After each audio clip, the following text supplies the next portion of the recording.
영채의 디자인 도용은 사고가 아니었어요.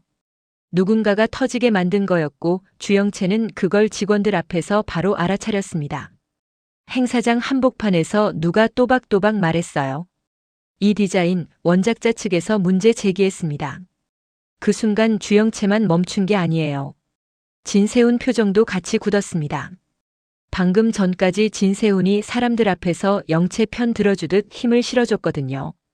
근데 그 칭찬이 그대로 망신으로 뒤집힌 거죠. 그리고 주영채가 고개를 드는 순간 더 확실해져요. 차정원은 아무 말도 안 했는데 그 표정이 말하더라고요. 그래. 너 그럴 줄 알았어. 오늘은 딱 하나만 따라가면 됩니다. 차정원이 깔아놓은 판에서 주영채가 어떻게 흔들리고 그 끝이 집에서 쫓겨나는 결말로 이어지는지. 시작 전에 구독과 좋아요 한 번씩 눌러주세요. 그럼 바로 들어갈게요. 주영채가 그 자리에 왜 서 있었는지부터 봐야 해요. 원래 주영채는 늘 불안했는데요. 요즘은 그 불안이 더 날카로웠어요. 회사 안에서도 자리가 흔들리고 집 안에서도 자리가 흔들렸거든요. 주영채가 제일 민감하게 느끼는 게 진세훈의 눈이에요. 말은 괜찮아라고 하는데 눈이 자꾸 딴 데로 가는 그 느낌, 그거 한번 느끼면요, 사람 미쳐요. 주영채는 그걸 못 견뎌요. 그래서 결론을 냈습니다. 남편 마음 잡는 건 늦었다. 회사에서라도 이 집안 며느리가 아니라 회사에 필요한 사람으로 박혀야 한다. 그래야 진세훈도 시댁도 함부로 못한다. 그게 주영채의 계산이었어요. 그 계산이 시작된 시점이 FW 시즌이었고요. 회사는 원래 시즌마다 피 튀기는데 이번엔 더했어요. 이번 시즌주도 누가 잡느냐로 사람 대우가 갈리니까요. 주영채는 그 판에서 밀리면 끝이라고 생각했어요. 그냥 끝이 아니라 집까지 같이 흔들리거든요. 그래서 주영채는 진짜로 욕심을 냈어요. 눈빛이 달라졌고 말투가 달라졌고 웃는 방식도 달라졌어요. 주영채는 스스로도 그 변화를 알았는데요. 알면서도 멈추질 못했어요. 왜냐면 멈추면 다시 원점으로 돌아가니까. 그때 차정원이 있었죠. 차정원은 늘 그랬잖아요. 큰 소리로 누굴 밟는 스타일이 아니라 조용히 판을 깔아놓고 상대가 스스로 미끄러지게 만드는 사람. 주영채는 그게 무서웠어요. 차정원은 안전한 척하면서도 사실 누구보다 사람을 정확히 보거든요. 특히 주영채가 어떤 방식으로 급해지는지를요. 주영채는 예전에 한 번 선을 넘었잖아요. 차정원 디자인을 자기 걸로 포장해 본 경험. 그 경험은요, 두 번째를 더 쉽게 만들어요. 죄책감이 줄어서가 아니라 이번만 넘기면 되라는 자기 합리화가 더 빨라져서요. FW 시즌 준비 중에 주영채는 한 번 더 그 합리화를 붙잡았어요. 그게 바로 자료였습니다. 디자인팀 내부 자료 창고 폴더, 포트폴리오 묶음 회사라는 공간에서는요, 다 같이 보는 파일이 많잖아요. 근데 진짜 무서운 건 그 안에 누구 것을 누구 것처럼 보이게 배치할 수 있다는 거예요. 주영채는 그걸 몰랐고 차정원은 그걸 너무 잘 알았어요. 회의 때 분위기는 주영채 편이었어요. 팀원들도 웅성웅성했죠. 이번 시즌 감 괜찮은데요? 이 라인 판매 잘 되겠는데요? 그 말들이 주영채 귀에 꽂히는 순간 주영채는요, 숨이 트였어요.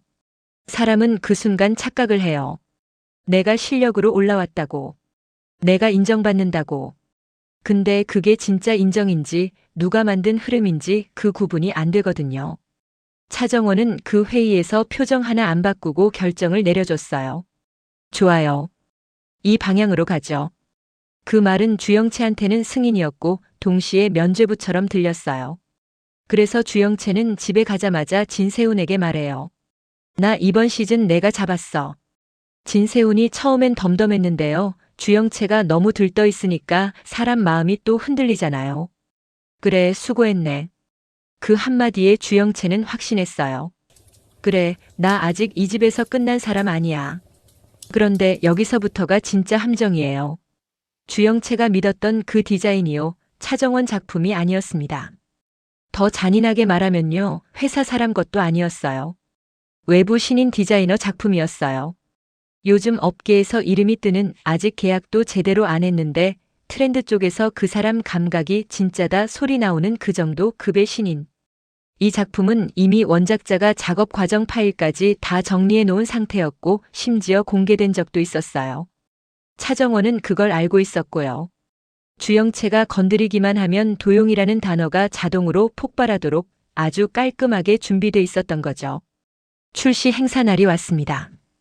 직원들 다 모이고 임원들 내려오고 외부 바이어들도 있고 사진도 찍고 그날은 회사가 우리 잘 나간다 자랑하려는 날이었어요. 주영채는 그날만큼은 진짜로 당당해 보이고 싶었어요. 왜냐면 그 당당함이 곧 살 길이니까요. 그런데 발표가 시작되고 제품 소개가 넘어가고 드디어 주영채가 주도한 라인이 언급되는 순간 멀리서 누가 조용히 말을 꺼냈어요. 처음엔 속삭임이었는데요. 그 속삭임이 이상하게도 행사장 전체를 얼려버렸어요. 원작자 측에서 연락 왔대. 그 다음 말이 더 무서웠어요. 저거 원본이 따로 있다던데. 그 다음부터는 순식간이었습니다. 외부 디자이너 측에서 이미 항해 메일을 보냈고 법무팀까지 움직였고 누군가는 원작자 이름까지 들고 들어왔어요. 주영채는 그 순간 자기 목부터 잡히는 느낌이었어요. 사람들이 주영채를 보는 눈빛이요. 비난보다 계산이 더 많았거든요. 이거 그룹 이미지로 번지면 누구 책임이지? 회장과 며느리가 저랬다며? 그런 말이 붙는 순간 회사는요, 사람 하나 자르는 걸로 끝나지 않아요. 대회 신뢰가 흔들리고 기사각 잡히고 바이어가 뒤로 물러나고 그게 진짜 망신이죠. 그리고 주영채가 그 자리에서 가장 먼저 확인한 얼굴 진세훈이었습니다. 진세훈은요, 앞선 자리에서 주영채를 한번 치켜 세워준 적이 있어요. 이번 시즌 방향이 좋다 주영채가 주도한 부분이 눈에 띈다 같은 말로요. 근데 그 칭찬이 이제는 진세훈 얼굴을 후려치는 칼이 됐죠. 진세훈 표정이 변하는 걸 주영채는 바로 봤어요. 그건 걱정이 아니라 분노에 가까웠어요. 내가 지금 여기서 망신을 당하고 있다는 분노. 진세훈이 낮게 물었어요. 이거 뭐야? 주영채는 그 질문이 설명회가 아니라 끝내자로 들렸어요. 그래서 주영채는 목이 막혔어요. 변명도 못하고요. 나도 몰랐어라고 말하면 더 비참해질 것 같아서 입술만 달싹였어요. 그 침묵이요, 그게 인정처럼 보이잖아요. 진세훈은 그걸로 충분했어요. 진세훈은 딱 그 자리에서 주영채를 가족으로 보지 않고 리스크로 보기 시작했거든요. 그날 이후 회사는 주영채를 사람 취급하지 않았습니다. 복도에서 인사 안 받고 회의실 문 닫히는 소리만 들려도 내 얘기겠지 싶고 누가 웃기만 해도 나 조롱하나 싶고요. 주영채는 점점 호흡이 짧아졌어요. 그런데 집으로 돌아오면 더 숨이 막혔습니다. 진세훈이 말을 안 해요. 아니, 말을 해도 단 한 문장만 해요. 내가 처리할 테니 가만히 있어. 그 말은 보호가 아니에요. 입을 막는 거죠. 주영채는 그때 처음으로 확실히 느꼈어요. 진세훈은 내가 무너지면 나를 안는 사람이 아니라 내가 무너지면 나를 떼어내는 사람이구나. 여기서 주영채가 더 위험해져요. 사람이요, 살 길이 없다고 느끼는 순간 정상적인 선택을 못하거든요. 주영채는 회사에서 잘리면 끝이고 집에서 버려지면 더 끝이에요. 그래서 주영채는 마지막으로 붙잡을 끈을 찾습니다. 그 끈이 원래라면 엄마 공난숙이어야 하잖아요. 근데 공난숙에게 가는 순간 주영채는 딸이 아니라 관리 대상이 돼요. 공난숙은 위로부터 하는 사람이 아니라 통제부터 하는 사람이니까요. 주영채는 그게 싫었어요. 근데 싫다고 혼자 버틸 힘도 없었어요. 그래서 주영채는 마음이 두 갈래로 찢어져요. 엄마를 원망하면서도 엄마가 날 살려주길 바라는 마음. 이 모순이 사람을 미치게 합니다. 그리고 바로 그때 주영채는 더 큰 거짓말을 붙잡고 있었어요. 거짓 임신 그리고 거짓 유산. 왜 그런 선택을 했는지요? 이유가 단순합니다. 아이가 있으면 버리기 어렵거든요. 주영채는 그걸 보험이라고 믿었어요. 회사에서 흔들려도 집에서 흔들려도 아이라는 단어 앞에서는 사람들이 한번 멈출 거라고요. 주영채는 그 멈춤을 사랑이라고 착각했어요. 사실은 목줄인데요. 어느 날 영채는 공난숙이랑 대화하다가 실수를 했죠. 유산 얘기. 임신이 진짜였는지 거짓인지. 본인은 티 안 나게 넘겼다고 생각했을 거예요. 근데 그걸 세훈이 들었어요. 방 안에서요. 세훈이 조용히 문을 열고 나왔을 때 영채는 웃으면서 넘어가려 했어요. 임신이 거짓이야? 라고 묻는 말에 끝까지 발뺌했죠. 무슨 소리야? 하늘에 있는 우리 아름미가 들었으면 너무 서운하겠다. 세훈은 목소리를 높이지 않았어요. 대신 영채 얼굴을 오래 봤어요. 거짓말하는 사람들은요. 말보다 먼저 손이 움직여요. 컵을 쥐는 힘이 달라지고 숨이 짧아지고 시선이 한 번씩 도망가요. 영채는 말을 하면서도 자꾸 자기 배 쪽을 가렸고요. 세훈은 그걸 보자마자 알았어요. 아, 전부 거짓말이었구나. 세훈은 그 자리에서 바로 폭발하진 않았어요. 근데 더 무서운 표정이 나왔죠. 감정이 끓는 게 아니라 식어버리는 표정. 그래, 아니라고 해. 영채는 그 말에 오히려 더 불안해졌어요. 넘어간 건가 아니라 왜 이렇게 조용하지가 되거든요. 영채는 끝까지 아니라고 했어요. 당신 나 못 믿어. 내가 왜 그런 걸로 장난쳐? 말로는 버텼는데 표정이 계속 무너졌죠. 그리고 그 표정 하나가 세훈한테는 답이었어요. 영채는 그날 밤 침대에 누워서도 잠을 못 잤을 거예요.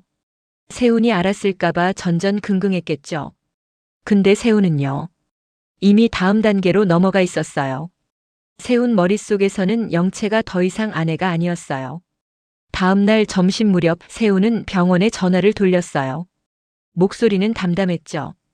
기록 확인만 좀 하겠습니다. 전화를 끊는 순간 세훈 표정이 변합니다. 분노가 아니라 확정. 어제는 의심이었는데 오늘은 결론이 내려진 얼굴이었어요. 임신도 유산도 사고가 아니라 연출이었다는 거. 세훈은 그날 저녁 영채에게 바로 소리치지 않습니다. 대신 식탁 위에 폰을 뒤집어 놓고 아주 조용히 말해요. 나 확인했어. 그리고 한 박자 쉬고 더 낮게 붙입니다. 이제 네가 말해. 주영채는 그 말을 듣는 순간 울음이 아니라 공포가 먼저 올라왔어요. 진세훈이 화를 내는 게 무서운 게 아니라요. 진세훈이 결심하는 게 무서웠어요.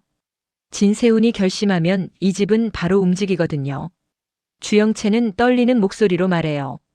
나 무서웠어. 나 버려질까봐. 진세훈은 고개를 아주 천천히 흔들었어요. 그 흔들림이요, 이해가 아니라 정리였어요. 무서우면 사람을 속여도 돼. 어떻게 아이가 졌다고 거짓말을 해? 그 한 문장에 주영채는 숨이 턱 막혔습니다. 주영채는 그때 알아요. 이건 화해가 아니라 이혼이라는 단어가 문 앞까지 와 있다는 걸. 여기서 한 번 더 심리적으로 꺾이는 게 있어요. 주영채는 진세훈에게 들킨 순간 자기 편이 한 명도 없다는 걸 다시 확인하거든요. 회사에서도 집에서도 엄마에게도 결국 나는 혼자구나. 그날 밤 시댁 분위기는 싸늘했어요.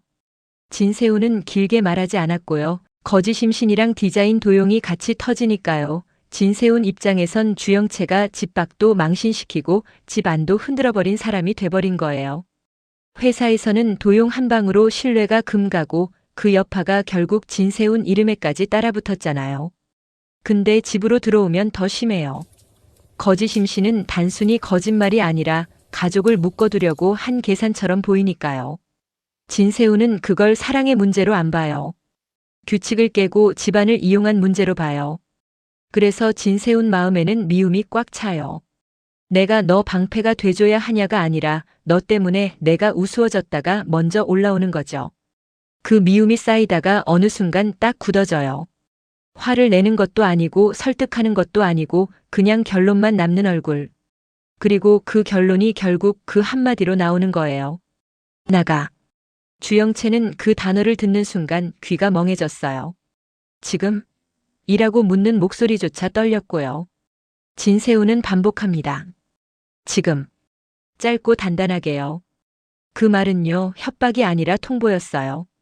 주영채는 마지막으로 붙잡고 싶은 마음에 진세훈을 봤는데요. 진세훈 눈에는 더 이상 주영채가 아내로 안 보였어요.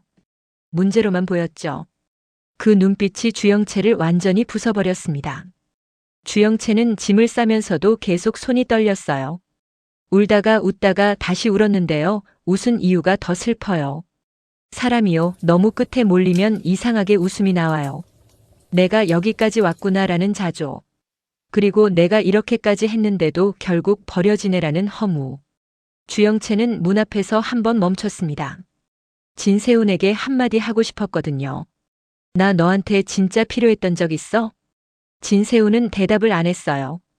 그 침묵이요, 주영채한테는 대답보다 더 큰 칼이었습니다. 주영채는 그 순간 마음속에서 무언가가 뚝 끊어졌어요.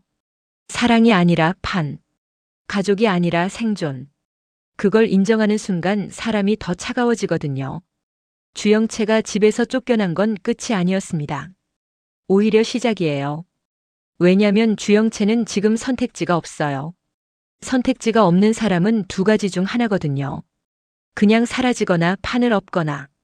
주영채는요, 조용히 사라지는 타입이 아니에요. 주영채는 자기가 끝나면 누군가도 같이 흔들려야 숨이 쉬어지는 사람으로 변해가고 있어요. 그리고 그 변화를 제일 먼저 눈치챈 사람이 공난숙일 가능성이 높습니다.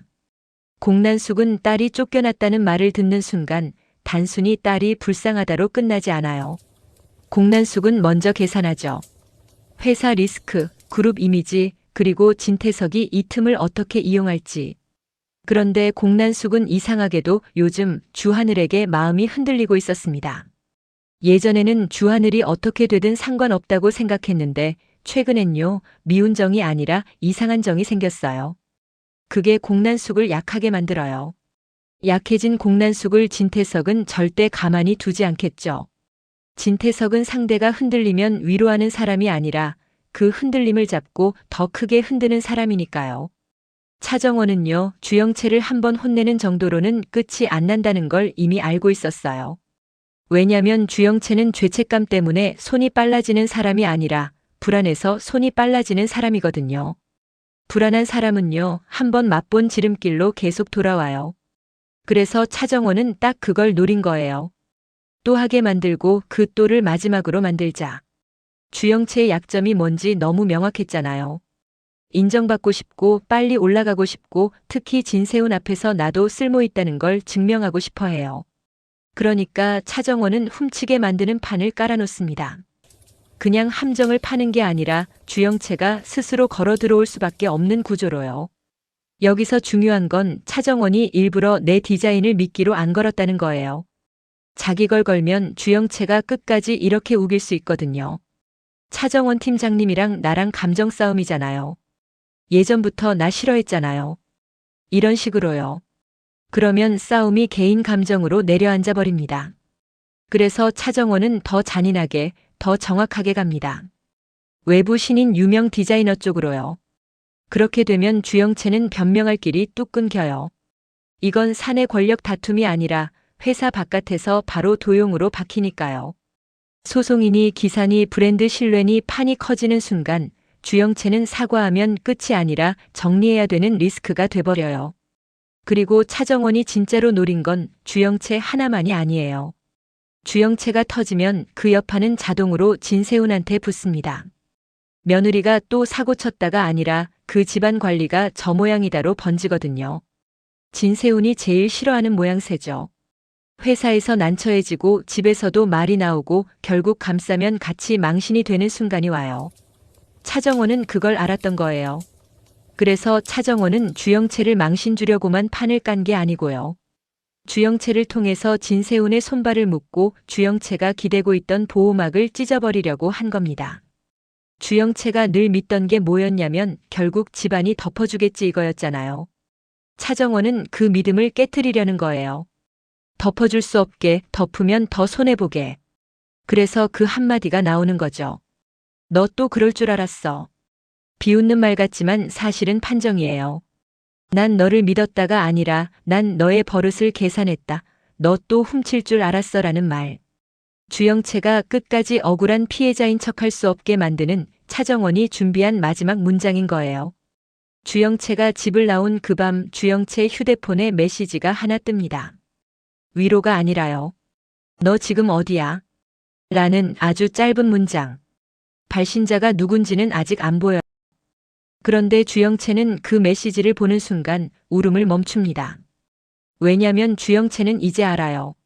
나를 위로하려는 연락은 없고 나를 쓰려는 연락만 온다는 걸. 그리고 그 연락에 주영채가 응답하는 순간 이 이야기는 도용 사건이 아니라 진짜 전쟁으로 넘어가게 됩니다. 주영채가 문 밖으로 밀려난 그 밤은요, 추운 날씨 때문이 아니라 마음이 식어서 더 추웠습니다. 주영채는 캐리어 손잡이를 잡고 한참을 서 있었는데요. 이상하게도 눈물이 바로 나오진 않더라고요. 사람은 진짜로 끝에 몰리면요, 울기 전에 먼저 계산이 돌아가요. 지금 어디로 가지, 누구한테 먼저 전화하지, 내 편이 남아있긴 한지. 그 계산 끝에 딱 하나 남는 이름이 있었죠. 공난숙. 주영채는 전화를 걸었다가 끊고 다시 걸었다가 끊었습니다. 엄마 한마디만 나오면 다 무너질 것 같았거든요. 그런데도 결국은 눌렀어요. 왜냐면 지금은 자존심 지킬 타이밍이 아니니까요. 공난숙은 한 번에 받지 않았습니다. 2번, 3번 그리고 4번째에 아주 낮게 받았어요. 어디야? 그 한 문장에요. 주영채가 그제야 숨을 들이마셨습니다. 따뜻한 말이 아니라서 오히려 더 무서웠는데 그래도 누군가 내 위치를 묻는다는 게 지금은 살 것 같았거든요. 주영채가 공난숙 집에 도착했을 때 공난숙은 이미 알고 있는 얼굴이었습니다. 쫓겨났다는 소식을 누가 먼저 흘렸는지 모르겠지만요. 공난숙 같은 사람은요. 사건이 터지면 감정보다 먼저 그림을 봐요. 회사 쪽 파장, 기사 날 가능성, 집안 체면, 그리고 그 파장을 누가 이용할지. 공난숙이 문을 잠그고 주영채를 안으로 끌어들이는 손길이 위로가 아니라 통제처럼 느껴졌던 이유가 그거였죠. 주영채는 들어가자마자 말을 꺼내려다 실패합니다. 목이 꽉 막혔어요. 공난숙이 컵을 하나 밀어주면서 말했죠. 물부터 마셔. 근데 주영채는 컵을 들자마자 손이 덜덜 떨렸고 물이 입술에 닿기도 전에 눈물이 터졌습니다. 그 눈물은요, 슬퍼서가 아니라 억울해서였어요. 엄마 나 진짜 끝이야. 그 말을 하는 순간 공난숙 표정이 잠깐 흔들렸는데요. 딱 그만큼만 흔들립니다. 그리고 바로 다시 굳어요. 공난숙은 흔들리면 약점이 된다는 걸 너무 오래 배운 사람이니까요. 공난숙이 낮게 물었어요. 어디서부터 터진 거야? 주영채는 도용부터 말하려다가 입술이 멈췄고 결국 둘 다 쏟아냈습니다. 도용이 어떻게 커졌는지, 차정원이 어떤 표정이었는지, 진세훈이 어떻게 변했는지, 그리고 마지막에 나가라는 2글자까지요. 공난숙이 한참 듣고 있다가 아주 짧게 한마디 하더라고요. 너가 판을 키웠네. 그 말이 칼이었습니다. 주영채는 그 말에 바로 튀어나왔어요. 엄마가 거짓임신 시킨 거잖아. 그리고 엄마는 나한테 왜 그렇게 살라고 가르쳤는데 나만 바보처럼 살라고. 이게요, 지금 주영채의 진짜 속이었어요. 엄마가 만든 방식으로 살았는데 엄마는 이제 와서 나를 손절하려 한다. 주영채는 그 배신감이 더 큰 거예요. 공난숙은 주영채를 노려보며 숨을 한 번 눌렀습니다. 내가 너한테 시킨 건 살아남는 법이지 사람 등쳐먹는 법이 아니야. 주영채가 울면서 웃었어요. 뭐가 달라 엄마. 다 살아남는 거잖아.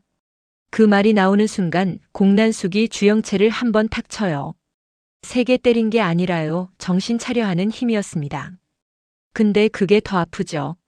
주영채는 뺨을 감싸고 주저앉았고 공난숙도 순간 멈칫했습니다. 딸을 때린 손끝이 떨렸거든요. 그 떨림이요. 공난숙이 딸을 미워한다기보다 딸이 무너지는 방향이 무섭다는 증거였어요. 공난숙이 낮게 말합니다. 너 거짓임신 그거 세훈이가 확실히 들었다며. 주영채는 대답을 못해요. 고개가 아주 작게 흔들릴 뿐이었죠. 공난숙이 그 반응을 보고 더 차가워졌습니다. 그러게 입조심 좀 하지. 주영채는 울면서도 바로 변명부터 나오려고 했는데요. 이번엔 이상하게 변명이 길게 안 나와요. 숨이 꺼질 것 같아서요. 그래서 그냥 진심만 튀어나왔습니다. 버려지기 싫어서 임신했다고 거짓말한 건데. 세훈 씨가 나버리면 어떡해? 그 한마디에 공난숙이 잠깐 눈을 감았어요. 딸이 멍청해서가 아니라 딸이 그 방식으로 살아가는 걸 공난숙 자신이 어느 정도 만들어버렸다는 걸 본인도 아는 거죠. 그런데요, 모녀의 감정이 여기서 끝나면 그냥 눈물 장면으로 끝이잖아요. 이 집은 그런 집이 아닙니다. 공난숙이 딸을 끌어안고 우는 대신 갑자기 묻습니다. 차정원 말고 너 옆에서 부추긴 애 누구야? 주영채가 눈을 깜빡였어요. 공난숙은요, 이미 방향을 잡았던 겁니다. 이 사건을 딸의 죄로만 두면 딸이 끝나고 그 끝은 결국 자기 목까지 조이니까요. 그러니까 공난숙은 딸을 혼내면서도 동시에 출구를 만들려는 거예요. 누가 판을 키웠는지, 누가 도용을 사실상 가능하게 만들었는지. 회사 안에 협조자가 있었으면 그 협조자를 잡아야 판이 뒤집힐 여지가 생기니까요. 주영채는 한참을 망설이다가 조용히 말했어요. 팀에 나랑 가까운 애가 하나 있었어. 내가 미친 짓 할 때마다 괜찮다고 말해주던 애. 공난숙이 바로 눈을 가늘게 뜹니다. 괜찮다? 그 한 단어에 공난숙이 딱 알아요. 위로가 아니라 면죄부를 준 사람이라는 걸요. 주영채는 계속 말합니다. 그 애가 폴더 위치도 알려주고 회의 분위기도 잡아줬어. 난 내가 주도권 잡은 줄 알았는데 지금 생각하면 내가 딱 올라타게 만들어준 것 같아. 공난숙은 그 말을 들으며 입술을 꽉 눌렀습니다. 딸이 당한 게 우연이 아니라 누군가가 딸의 욕심을 이용해서 만들어낸 흐름일 수 있다. 그게 공난숙 눈에 훨씬 더 크게 보이기 시작한 거죠. 주영채는 그제야 더 무서운 말을 합니다. 엄마 차정원, 나를 이용해서 세훈이 망신 만들려고 한 거야. 공난숙이 그 말에 잠깐 멈췄어요. 맞아요. 진태석까지 끌고 들어가지 않아도 지금 이 판은 이미 집안으로 번지고 있거든요. 공난숙은 주영채를 살리고 싶은 마음과 주영채를 끊어내야 하는 마음이 동시에 올라옵니다. 살리면 같이 흔들리고 끊어내면 딸이 무너져요. 그 갈림길에서 공난숙이 선택한 건 지금은 울지 마였습니다. 이 말이 위로처럼 들리죠? 아니에요. 공난숙의 울지 마는 늘 움직여였거든요. 공난숙은 주영채의 손목을 잡고 딱 말합니다. 너 오늘부터는 내 말만 들어. 혼자 움직이지 마. 혼자 움직이면 너 또 실수해. 주영채는 그 말에 화가 났다가도 동시에 안도했어요. 누군가가 내 삶을 대신 운전해주는 느낌. 그게 무섭지만 지금은 그게 없으면 버틸 수가 없거든요. 그래서 주영채가 울면서도 고개를 끄덕입니다. 알겠어, 엄마. 그 순간 공난숙은 딸을 안아주지 않았어요. 대신 딸을 똑바로 보며 아주 현실적인 질문을 던졌습니다. 세훈이가 이혼 얘기 꺼냈어? 주영채가 그 질문에 말문이 막혔습니다. 아직은 직접 못 들었거든요. 나가는 들었지만 이혼은 아직 근데 공난숙은 그 공백을 보고도 알아요. 이제 곧 나온다는 걸요. 그 단어는 걔가 제일 늦게 꺼내는 단어야. 공난숙이 이렇게 말하는데요. 그 순간 주영채는 소름이 돋았습니다. 진세훈이 늦게 꺼내는 단어면 그건 이미 마음에서 확정됐다는 뜻이니까요. 그 다음 날이요. 진세훈이 진짜로 확정을 꺼내는 날이었습니다. 진세훈은 아침부터 회사에 들어갔고 사람들은 이미 다 알고 있었어요. 도용이 터졌다는 건 기사보다 빠르게 퍼지거든요. 특히 패션 쪽은요. 소문이 브랜드보다 빨라요. 진세훈은 회의실에서 누가 입을 열기도 전에 표정으로 눌러버립니다. 평소처럼 차갑고 단단한 얼굴인데요. 그날은 더 이상하게 차가웠어요. 감정이 올라오는 게 아니라 감정이 삭제된 얼굴. 그 얼굴이 무섭습니다. 화를 내는 사람은 붙잡을 틈이라도 있는데 결심한 사람은요, 틈이 없거든요. 진세훈이 공난숙 집을 찾아간 건 그날 늦은 밤이었습니다.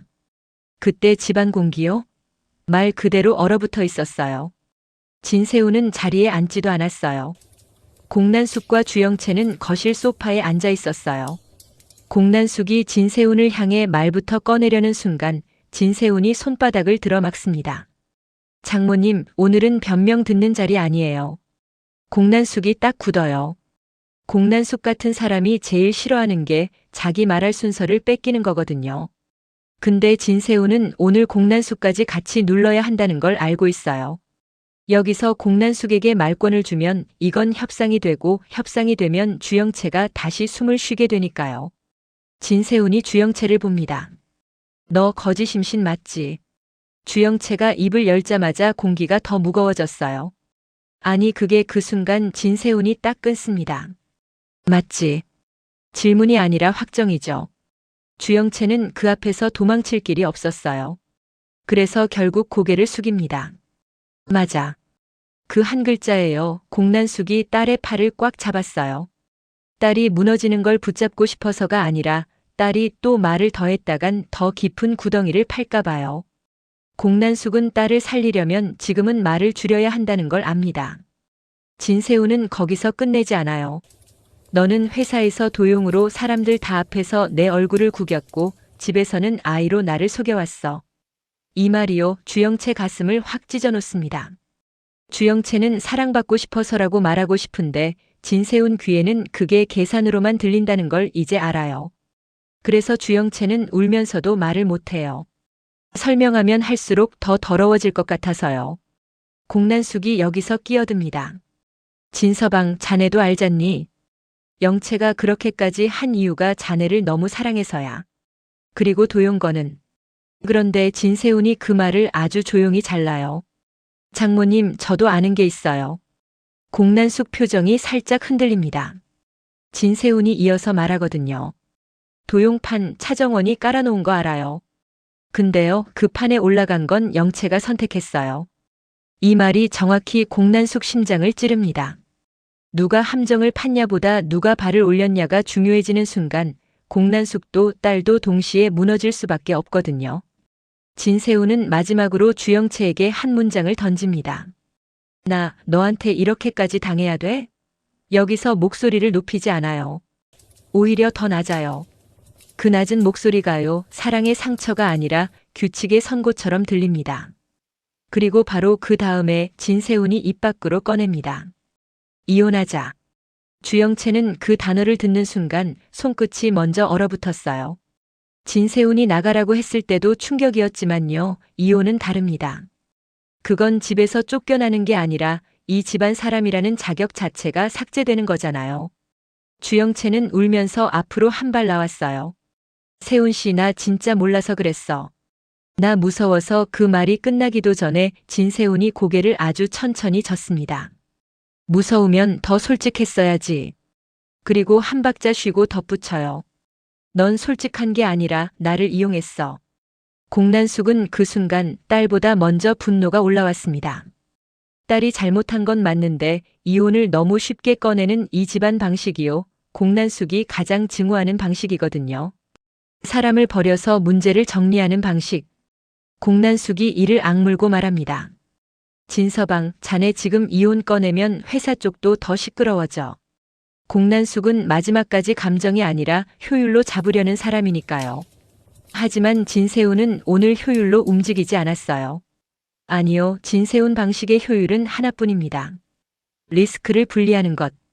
그러니까 진세훈은 더 단단하게 말하죠. 시끄러워져도 상관없어요.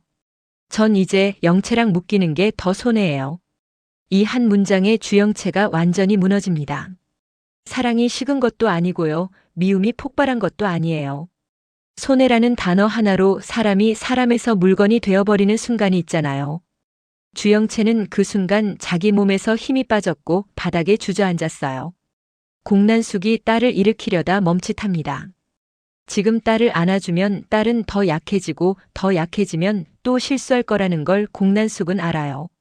그래서 공난숙은 딸을 안지 않고 대신 딸 앞에 서서 진세훈을 똑바로 봅니다. 너 차정원은 어떻게 할 건데? 그 질문이요, 다음 판으로 넘어가는 문입니다. 진세훈이 대답을 바로 안 합니다. 잠깐 정적이 흐르고 그 정적 사이로 주영채가 숨을 제대로 못 쉬는 소리만 들려요. 그리고 진세훈이 아주 짧게 말합니다. 차정원은 차정원대로, 영채는 영채대로. 이 말이 무슨 뜻이냐면요, 난 두 개 다 정리할 거다입니다. 주영채는 그 말을 듣는 순간 진짜로 깨달아요. 차정원이 판을 깔았든 말든 결국 자기 선택이 자기 목을 조였고 진세훈은 그 목줄을 끊어줄 사람이 아니라 목줄이 튼튼한지 확인하는 사람이라는 걸요. 그리고 여기서 끝이 아니죠. 주영채는 지금 집에서 쫓겨난 상태고 이혼까지 공식으로 들었고 회사에서는 도용 리스크로 찍혔습니다. 선택지가 거의 없어졌어요. 선택지가 없어지면요, 사람은 마지막에 한 가지만 붙잡게 됩니다. 나만 끝나긴 싫다. 이 감정이 올라오는 순간 주영채는 울음을 멈춥니다. 공난숙은 그 변화를 바로 봐요. 그래서 공난숙이 딸의 손목을 더 꽉 잡고 말합니다. 영채야, 지금부터는 너가 말하면 안 돼. 주영채는 고개를 끄덕이는데요. 그 끄덕임이 순종인지 준비인지 공난숙은 아직 확신을 못합니다. 차정원 쪽도요. 여기서 조용히 끝날 일이 아닙니다. 왜냐면 차정원은 주영채를 망신 주는 데서 멈추는 사람이 아니거든요. 주영채를 도용으로 터뜨린 진짜 목적은 주영채 하나를 무너뜨리는 게 아니라 그 뒤에 붙어있는 진세훈 그리고 진태석 라인까지 같이 흔들어 놓는 거예요. 회사 안에서는 관리 못한 집안으로 보이게 만들고 집안 안에서는 감싸면 같이 망신인 상황을 만들어서 건양그룹 자체가 갈라지게 만드는 거죠. 균열이 커질수록 누가 유리하냐고요? 그 틈으로 올라탈 사람 차정원입니다. 후계자 판이 흔들리면 차정원은 그 순간을 자리 바꾸는 타이밍으로 쓸 가능성이 높아요. 그리고 그 다음 목표를 막을 수 있는 사람이 누구냐면요. 의외로 공난숙일 수 있습니다. 공난숙은 지금 딸을 살리려고 움직이기 시작했는데 문제는 그 순간부터 이미 큰 전쟁 한가운데로 들어오게 된다는 거예요. 딸 하나 수습하러 들어간 판이 어느새 집안 권력 싸움의 중심으로 바뀌어 버리는 거죠. 여기서 다음 이야기가 갈립니다. 주영채가 정말로 조용히 무너질지 아니면 나만 죽진 않는다는 방향으로 판을 엎을지. 그리고 진세훈이 이혼을 꺼낸 이 순간부터 누가 먼저 여론을 잡고 누가 먼저 증거를 잡는지가 승부가 됩니다. 누가 나쁜 사람인가가 아니라 누가 먼저 칼을 꺼내 드는가의 싸움이 될 것 같네요. 주영채가 칼을 들고 나올지 공난숙이 먼저 판을 갈아엎을지 차정원이 그 틈에서 결정타를 날릴지 이제부터가 진짜 시작이에요. 오늘도 끝까지 시청해 주셔서 감사합니다.